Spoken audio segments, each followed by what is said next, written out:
Magluto tayo ng adobo sa gata na manok. Bilang tayo.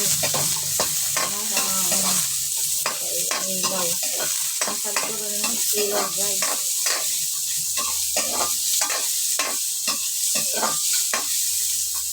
Kunti lang ang ano ko yan.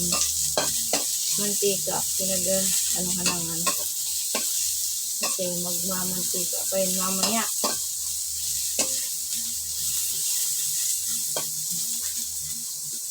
Next.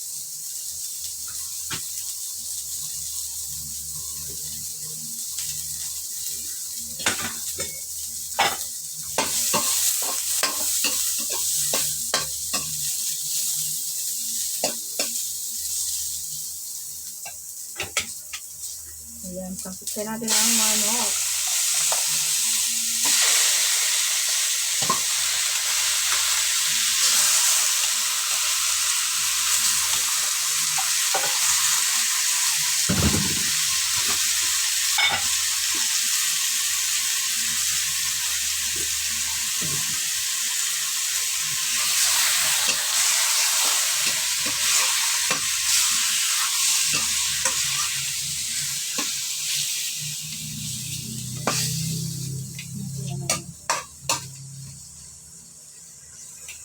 Ng suka.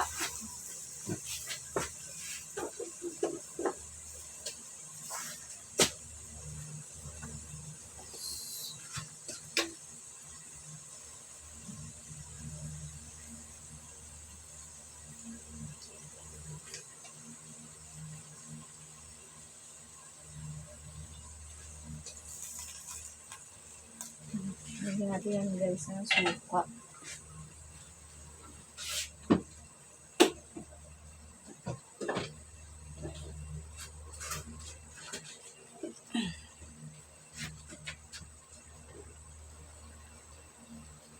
Ayan, lagyan natin ang toyo para mapula. Ang ating adobo sa gata.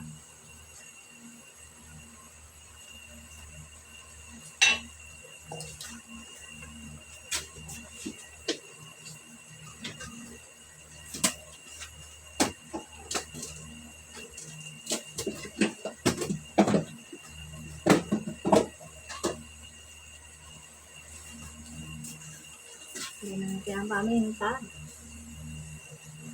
Ay, wala pa dami. Dami na kayo. Nailagay ko.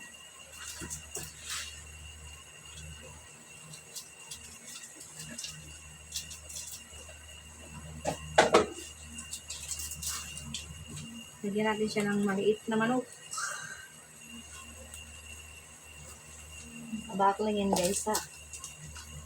Para hindi, masyadong, lagyan natin ang maliit na manok. Alam mo ba yung maliit na manok, guys? Pinakamaliit na manok. Alam mo ba yun, guys?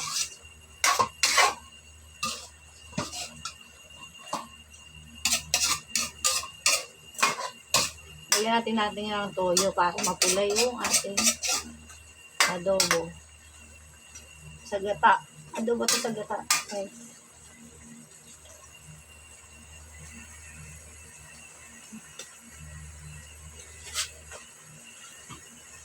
Dilim tuloy ng ating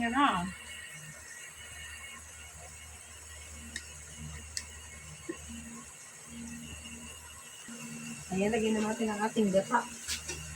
Lagyan natin siya ng gata. Para pagkulo, lagyan natin yung tawag doon. Papaya.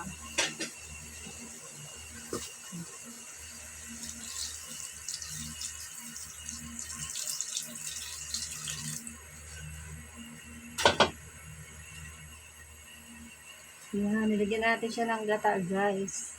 Pakuluan lang natin. Pakuluin natin bago natin ilagay ang papaya. Ayan, nakulo na. Lagyan na natin ang ating papaya.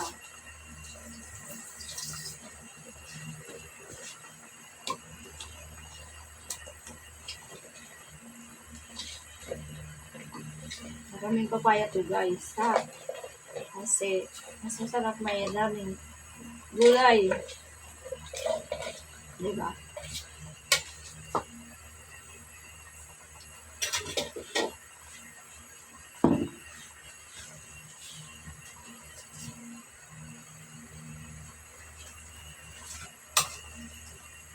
Ayan. Yan ay adobo sa gata guys ha.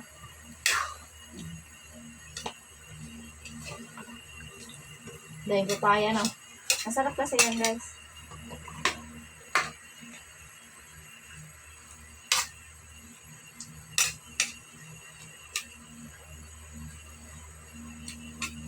Tatakpan natin siya para ano, mas madaling maluto yung papaya.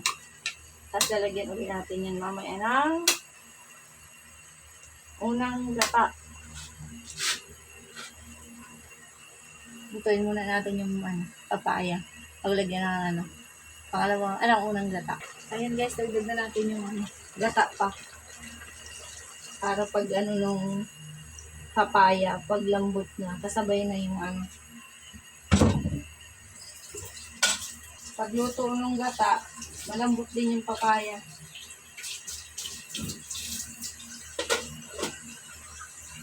Kasi malalabog ang papaya pag hindi pa natin nilagay yung gata. Ayan, maiga pa yan guys. Hindi na natin siya tatakluban.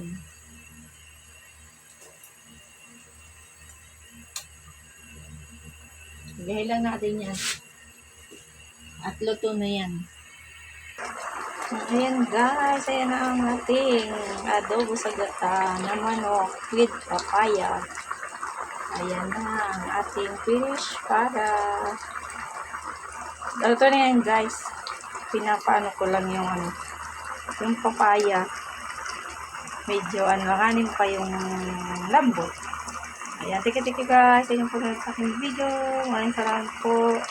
Hindi po skip ng ads. Sabi all.